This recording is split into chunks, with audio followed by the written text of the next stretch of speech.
அனைவருக்கும் வணக்கம். என் பெயர் எஸ் ஹேமா. நான் ஸ்ரீ சரஸ்வதி வித்யாலயா CBSE 9ஆம் வகுப்பு படிக்கின்றேன். நான் பேச வந்துள்ள தலைப்பு தமிழ் இனி. தமிழ் மொழி தனித்தன்மை கொண்டது. பிற மொழிகள் பல வாழ்க்கைக்காக பயன்படும் மொழிகள். தமிழ் மொழியோ வாழ்க்கையாகவே வாழும் மொழி. அதற்காகத்தான் தமிழ் படித்த பலர் தமிழுடன் வாழ்ந்த உலக வாழ்க்கை தொடங்கினார். ஆகவே சிலர் தமிழ் படிப்பை அக்காலத்தில் தடை செய்தனர்.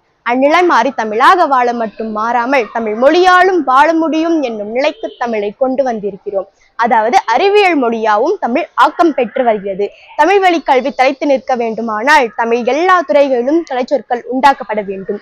தமிழக அரசு தமிழ் வழி வாயிலாக கல்வி கற்க ஏற்பாடுகள் எங்கும் செய்ய வேண்டும். பள்ளிகள் மொழியாவும் மட்டும் ஆக்காமல் பல்கலைக்கழக மொழியாவும் அதை ஆக்க வேண்டும். கலை உலக புதிய பொருள்களுக்கு புதிய சொற்கள் உடனுக்குடன் உண்டாக்க மொழி வல்லுநர்கள் ஒரு முழு குழு ஒன்று தமிழ்நாட்டில் நிரந்தரமாக அமைத்து தர வேண்டும். அதற்கு தமிழில் இடமுண்டு. அதற்கேற்ற மொழி தமிழே.